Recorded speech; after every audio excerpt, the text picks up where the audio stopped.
Not every HMO makes money. In fact, some will quietly bleed every single month, and most investors won't even realize until it's too late. I have looked at deals that look great on paper, but once you dig into the numbers, the layouts, the demand, you realize this HMO is set up to fail. In this video, I am breaking down the 5 biggest red flags so you don't lose time, money, and your sanity on the wrong deal.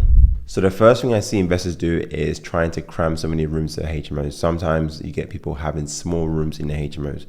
I'm a big believer that these small rooms will become redundant in the future. So when it comes to investing, you've got to think long term, right? You might be able to make money in today's market having these small rooms. So for example, I see people having 6.5 meter squared rooms, 8 meter squared rooms. I think these rooms are tiny. Like they pretty much have a single bed frame in there. They have very little walkable space in those rooms. And I'm thinking long term, are those rooms going to be desirable? Like I can't see how where we have a day and age where a lot of people are staying at home, working from home, and just being in this box room environment. So I think those rooms are going to become rooms that become redundant, meaning that you're going to lose out on rental income coming out from those rooms. So if you're looking to get into the market, you definitely want to look at creating sustainable rooms for the long term, which is to have sizable rooms, which you can look to rent out over the years to come. So the second thing that I see investors doing is compromising on the location. Personally, I am big on buying on the best streets possible because that will serve you in the long term to come. If for whatever reason the market changes and you want to look to pivot for whatever reason, you're very limited to streets. Maybe for example, like the biggest buzzword at the moment is social housing, right? A lot of people are creating these products for social housing providers, and they might not be in the most best of areas. There might be an okay area, for example, but like you are creating a product for that demographic of people.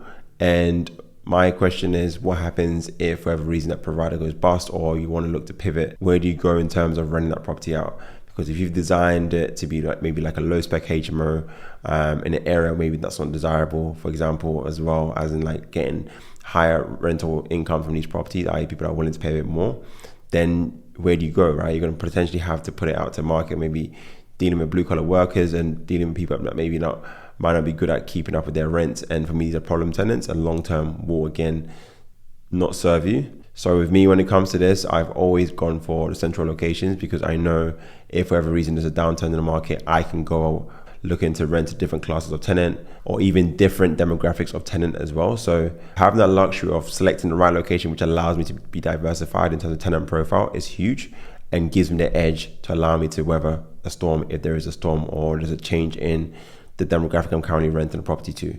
You want to have that flexibility. So location is very, very key. And I would pay even above and beyond to get the right location because that's what will serve me long term to come, especially the plan, which I think everyone who is acquiring HMOs, the plan is to retain these assets for a very long time. You want to find locations that are going to serve you long term.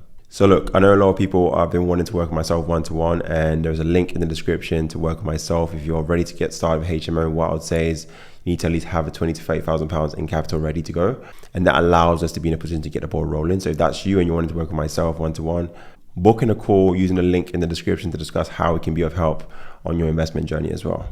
The third thing I see is people aren't qualifying the demand for tenants, which is crazy to me. Imagine buying a house and not knowing if you have a customer who's going to buy this product, which is in essence of tenants running the property off you, which for me is very crazy.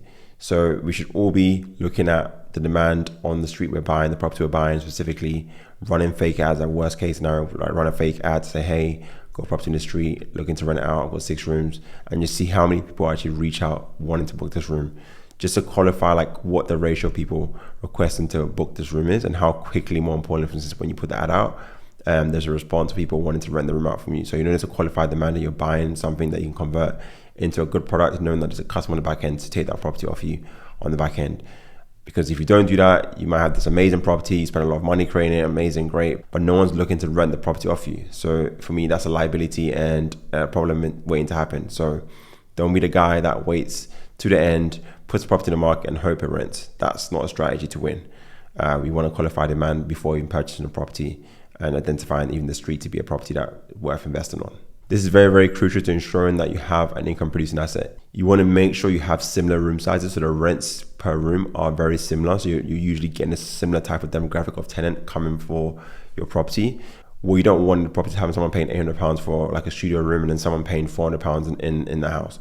That is likely to be 2 different demographics of tenants in the same house, which again won't gel well and won't be a good house setup. So you want to make sure you are creating rooms that allow you to have the same type of tenant profile, paying similar types of rent.